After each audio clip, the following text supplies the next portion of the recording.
Welcome back to the channel, and in today's video we're doing a recap and review of Married at First Sight, Season 11, Episode 15, Pack Your Bags. So if you are new here and you want to continue to get quality romance review recap content, feel free to subscribe by smashing the subscribe button, and if you like this video, hit the thumbs up and like the video as well. Turn on the notification bell as well to get notification of our next video. So let's get this started. We're going to start out by dealing with what happened with Olivia and Brett. And actually, they are not living together because they decided to end the marriage, or I should say Brett decided to end it. And then, of course, they're not living together. So, of course, they now are meeting up to talk with their friends because they still have to complete the process. So Brett's friend by the name of Anthony had a sit-down conversation with him and was asking him how everything was going. And Brett said, "No, we're done. We're no longer together. So I decided to end the process with this experiment." And he said that the quarantine and the pandemic brought on a lot of things that really gave them some issues. And then, of course, they would have split regardless. And then, of course, Olivia also had a conversation with her friend Amber.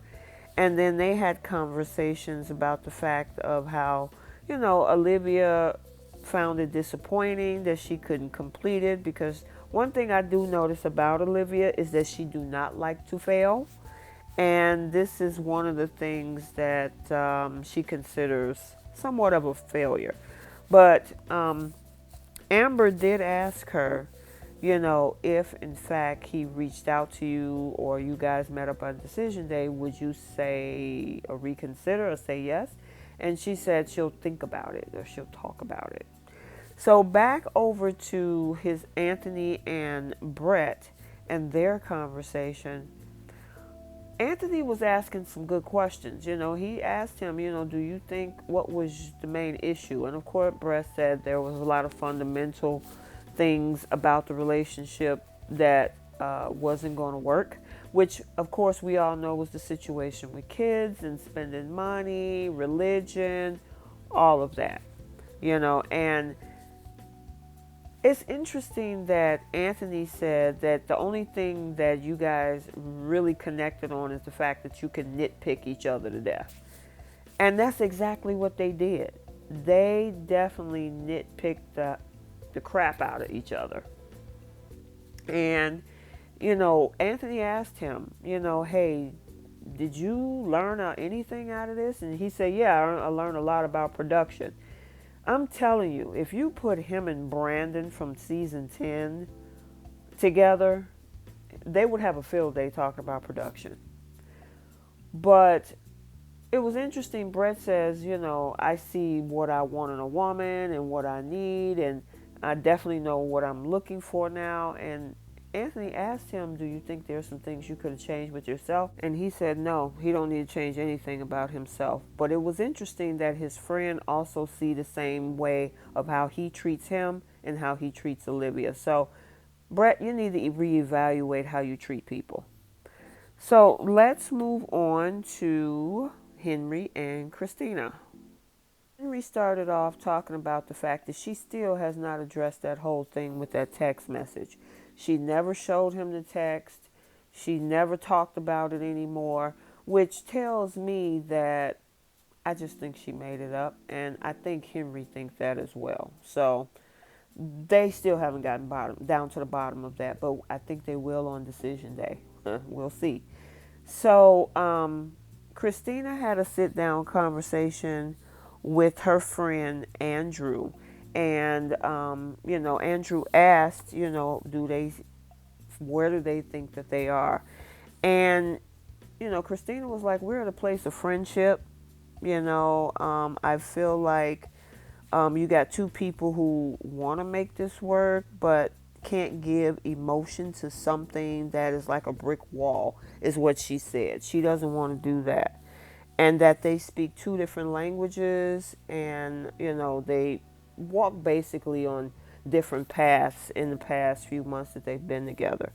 And then, of course, we have Henry meeting again his friend Kristen.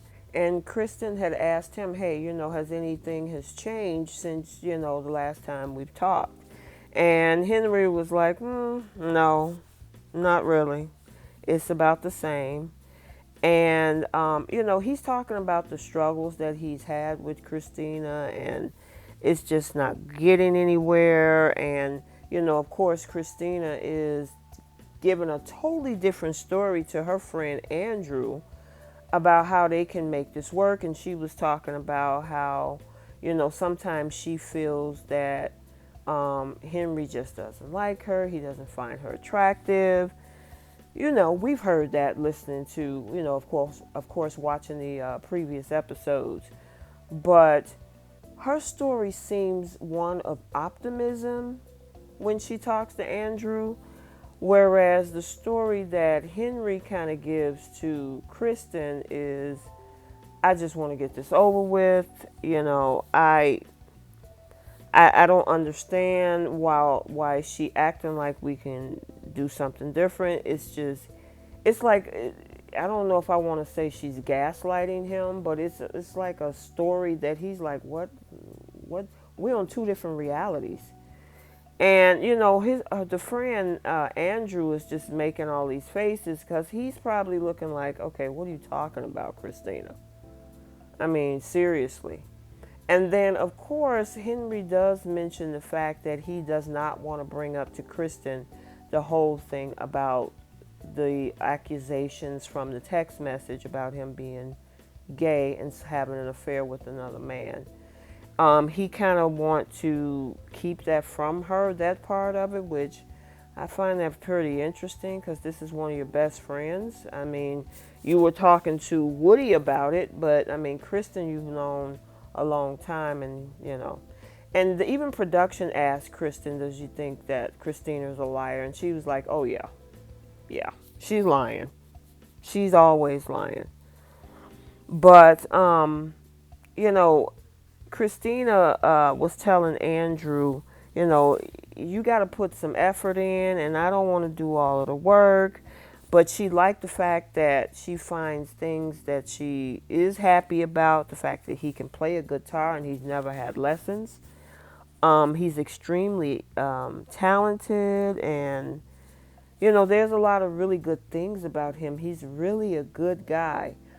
Well, I mean, Christina, that's something that you probably should have recognized 4 months ago, because I think it's a day late and a dollar short. So they decide to go and they do their last conversation where they have dinner. Look like this place is really nice. I know they were talking about it later when they got home, but this place looks really, really nice. And so, she seemed kind of lighthearted. She wanted to get the conversation started with him, and he's just guarded. You can tell he's like, okay, what am I going to have to go through with Christina tonight? And she was like, so, is there anything that you like about me? And I mean, he had to muster up, some type of answer. And, his answer was, I think that you. And he started giving her these compliments, and she just broke down. I mean, and it wasn't something over the top like a declaration of love and excitement. It was just compliments that he had to kind of muster up after hesitation. And she just lost it. And he was like, I remember him saying in his conversation with production that he had to withhold his laughter when she was having these reactions to what he was saying. And I'm like, girl, okay, it's not like he said, you know what, I changed my mind, I fell in love with you, I think you're the most beautiful in the entire world, and I love you. And she took it as that's what he said to her. And he's looking at her like, I barely gave you that compliment and you eating that up like that. What that tells me is that she definitely looks for validation from other people about who she is. Because when you're grounded and you know who you are, because it was about the fact of the compliment that of her writing what she did at the couples retreat. And it's like, okay, but I mean, yes, she talked about what happened in her 20s, but it's like she needs validation to really feel good about herself, and that's not a good thing. And I could be wrong. This is just my opinion, but that's what it seems like, is that she needs outside validation to make her feel good about herself. And that's something that she might want to look into. And in the meantime, Henry is looking at her like, okay, am I being punked? This girl is going over the top because I said that I liked the little poem, the message to her youthful self when we had the retreat. And I mean, she was really excited about that. So they got back to the house, and she gets into this whole conversation about how she thinks she might want to make this work, and maybe we can go together and get some counseling, and then we can see what is going. And Henry is not here for it. He's like, you know what? Like he told production, I just want to get through this. I want to get it over with. I know what my decision is. Henry's done. He is so done with her. And I don't know what her reasoning is. I do notice from some of what I read in social media, because of her being homeless, there's a lot of folks and fans speculating that maybe she just needs a place to stay because he got a good job and he got an apartment or a house. I don't know. I'm not going to say that, but it's some particular reason why she's trying to latch on at this point. It's really interesting. So this is the night before where they had to separate because the next time they're going to see each other was decision day. And she's smiling and she's sitting up in the bed. Okay, I hope to see you on decision day. And, and Henry is like, I'm just glad to go and sleep in my own bed. I mean, he was in his own bed because they slept in separate rooms, as you guys probably have seen in the past several episodes. But being in your own house, around your own things, in your own bed is so much more secure, comfortable, So yeah, he probably couldn't wait to get out of there.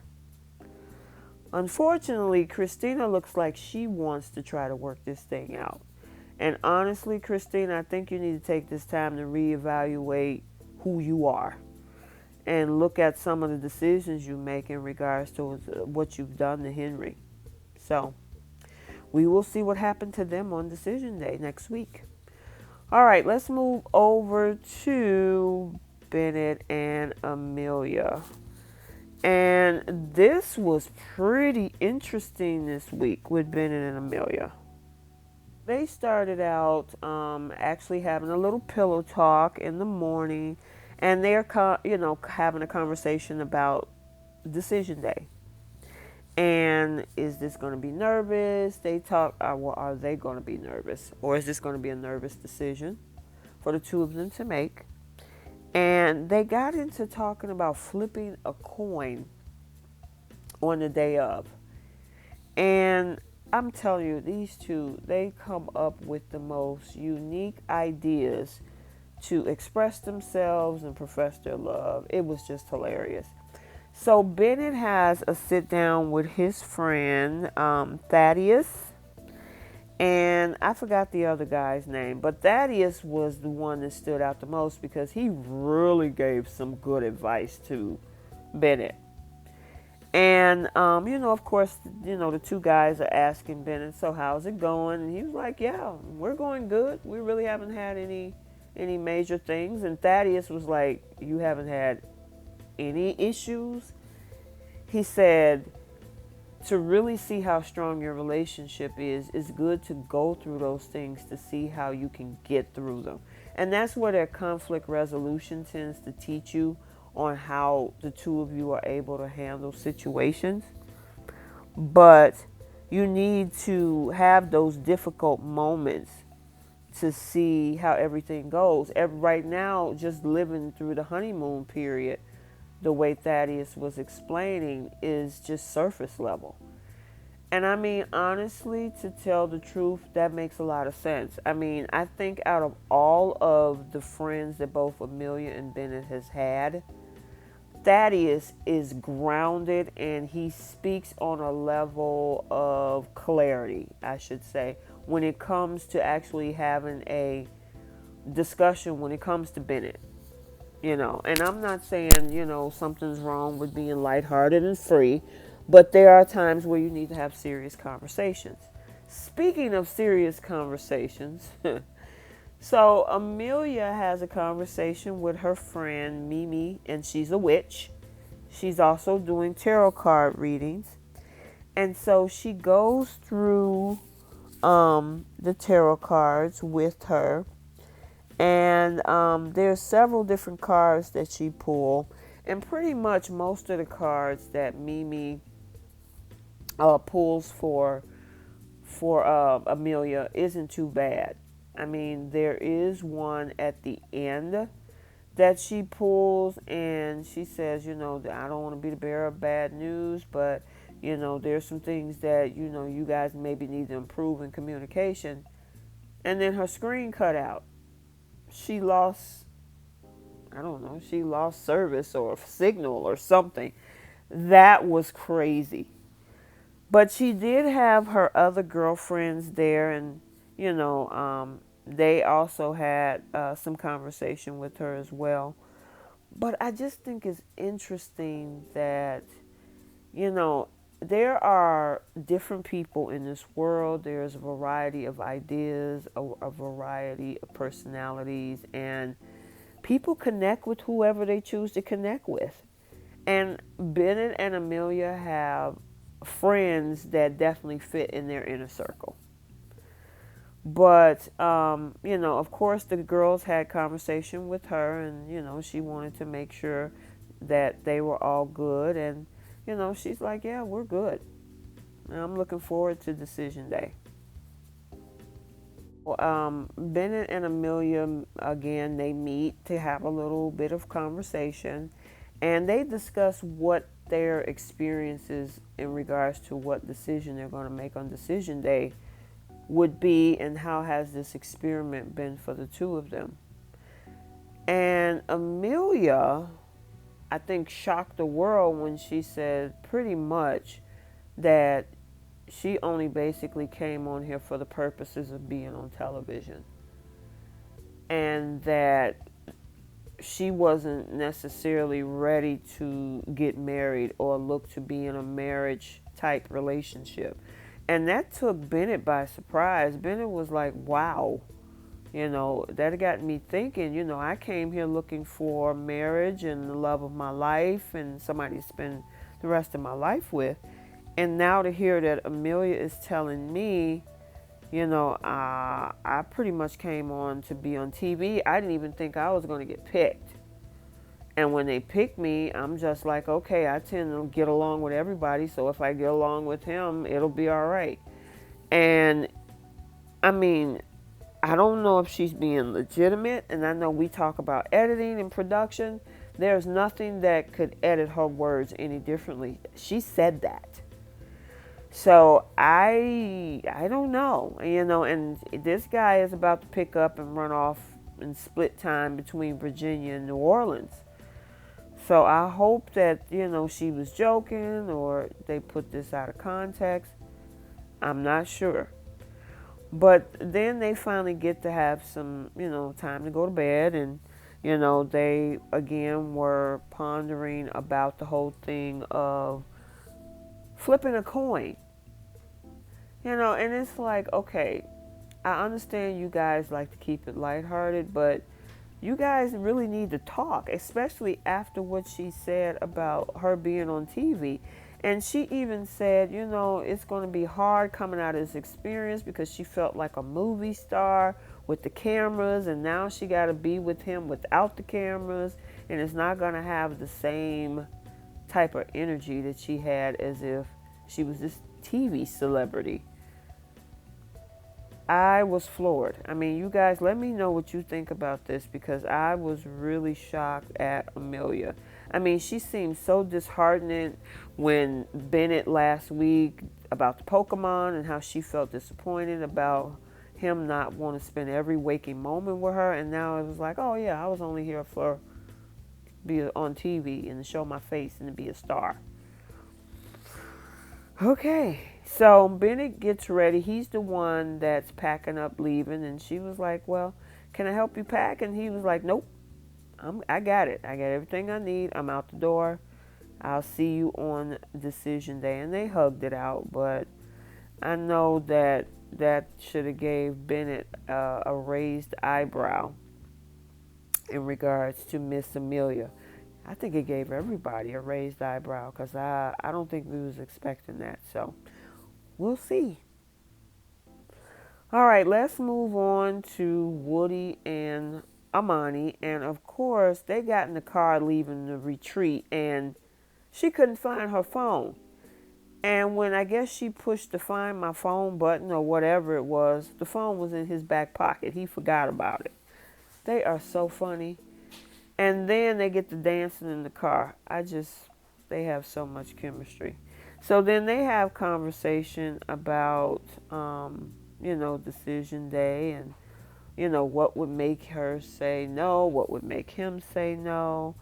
And, they kept it light. He tends to say some things that is kind of crass, but I think that Amani now knows his personality. She knows that he comes from a place where it's not malicious, so she don't take it as such.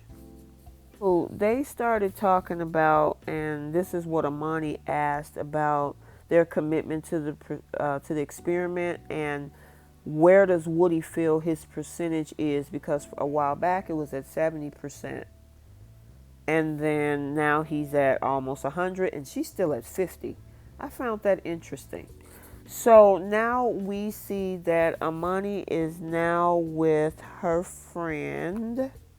Nicole is her name. And she was saying how, have you fell for Woody yet? Does he said he love you? And she was like, oh yeah.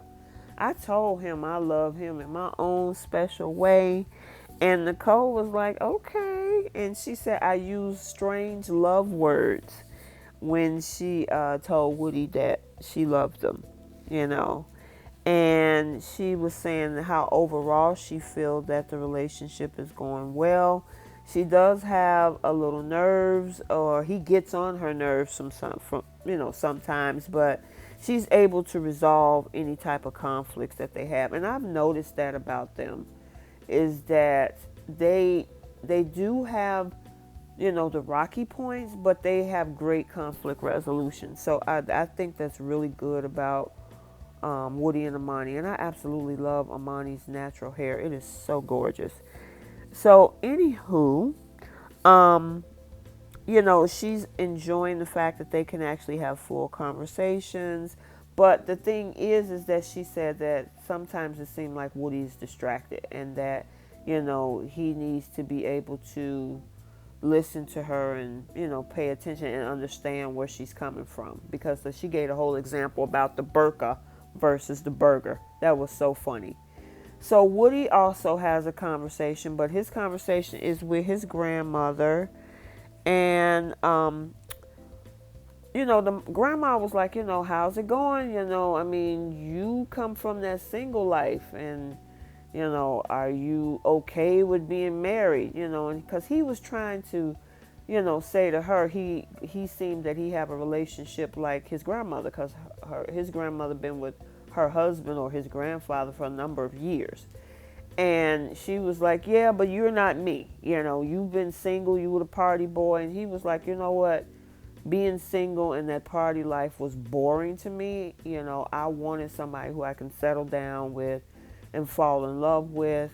And if I had known that, being with Amani was going to go as well as it would, I would have did this a whole lot sooner. He is really loving on Amani.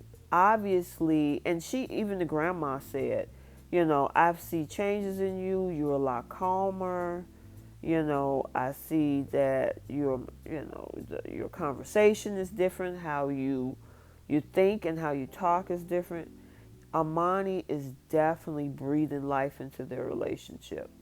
She's breathing that life into their relationship as much as he's putting in with her. So it's definitely making an impression on him. So I'm happy to see that. So Amani and Woody go out for dinner, and that's one thing I will say about these two. When they step out looking good. They love to dress up, and that's right up Woody's alley. So they have their sit down conversation, and I mean, Woody got really, really vulnerable and emotional with her. He was like, I can't imagine my life without you. You know, I love you. I mean, I never thought I would find somebody like you who really is taking my heart. He even said he was getting kind of choked up about it. He was definitely putting his heart on the table. And the only thing that kind of was cringeworthy with Amani is like, what do you mean prior to this you didn't see yourself ever being married? I'm like, out of everything he said, that's what you go to? And I'm like, Amani, come on, girl. No. He just gave you vulnerability, and you went back to something about, what do you mean you didn't know that you could ever not be married and you were the single? I'm like, okay, please don't. And who knows? She could have had sentiments. It might have been cut out, and this gave good sound bites just for conflict, knowing production. I don't know. But I don't see Amani being that girl that's just going to shoot everything he just said in the toilet with talking about something from his past. That boy put his heart on the table. I was like, oh, my mouth was open. I'm like, oh my God. And she was looking like it was heartfelt. So whatever comment that production wanted us to see, or maybe that's all she said, I ain't like it. It was cringeworthy to me. But anywho, they got back home and they had a sit down conversation again about how would you feel if you heard no at decision day. And Woody was like, man, if I hear you tell me no, I might just have to walk out. I forgot the word he said, flat out or something like that, or spaz out or something. And I'm like, dude, I understand you feeling some kind of way about rejection, but you don't want to do that. And that's the same thing Amani was looking like, what do you mean? Now you can look at that two ways. It's like, okay, this guy is really into me and he would hate to lose me. Or you can go on the other side. It's like, okay, this is how you react when you're told no. So I don't know. I mean, you guys let me know what you think about that and his response, because it can be looked at both ways. This guy is really truly into you and he don't want to lose you. Or does he act out when he gets a boundary or the word no put in front of him? So it's something to consider.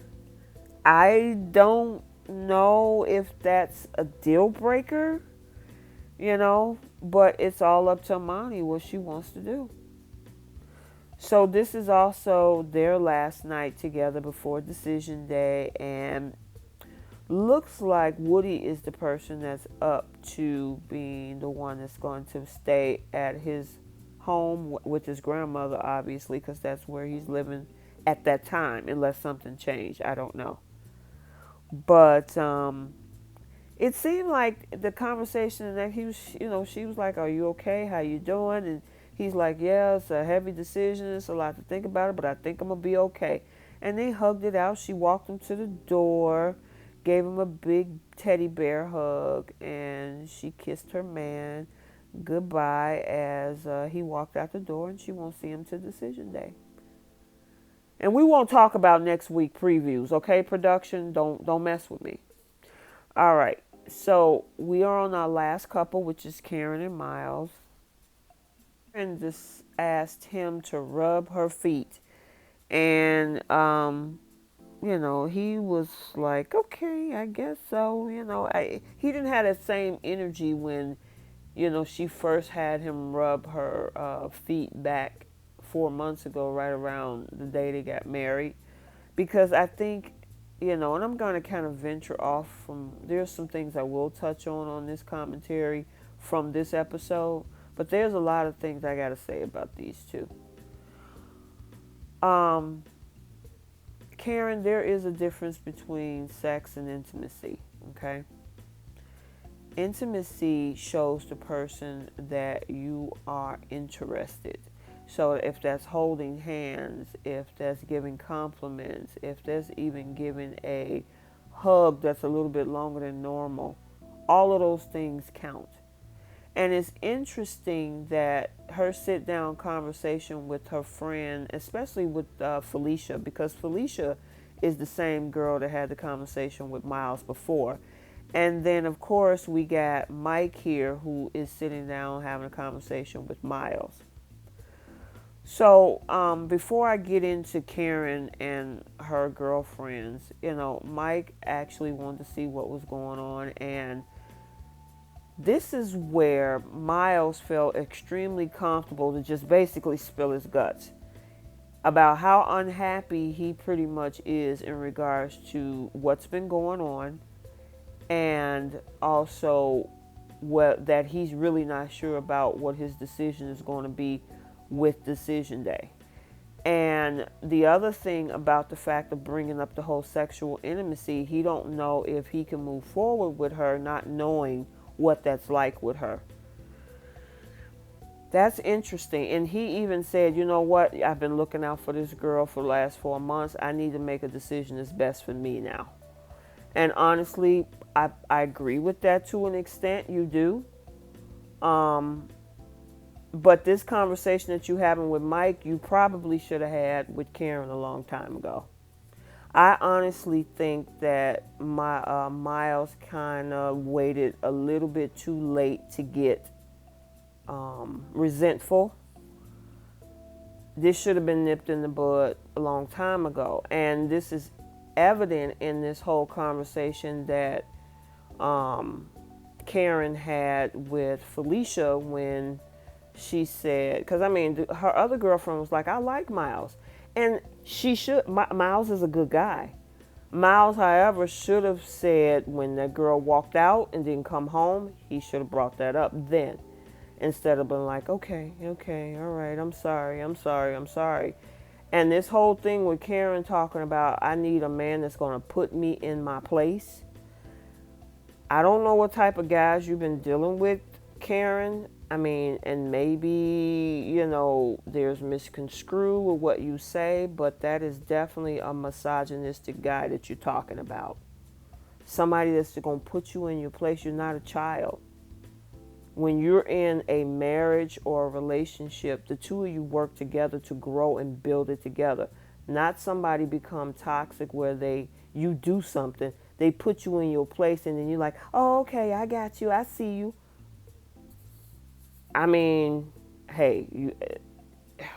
Miles ain't that dude. And for her to say, as a black man with everything that's going on in the world with social injustice, I'm going to need to know that you're going to protect me. Okay, but when the dude try to step up for himself, then you don't feel comfortable when he does it. Which one is it?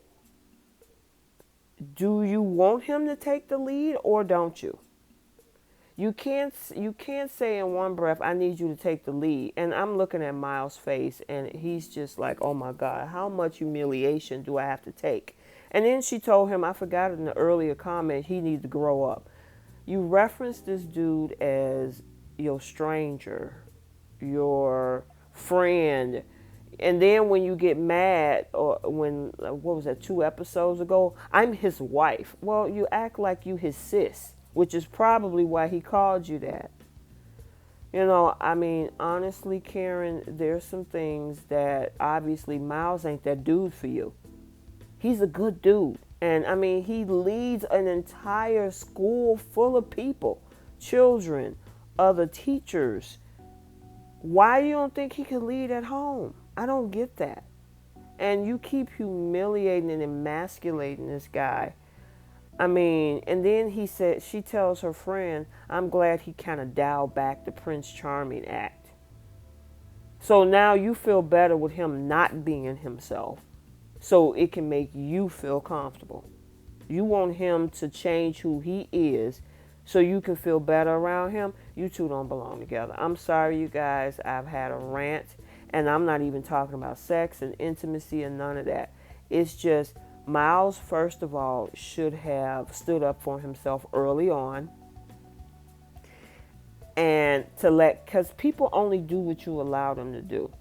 And Miles have, over the past 4 months, allowed this girl to talk any kind of way to him, emasculate him by some of her comments.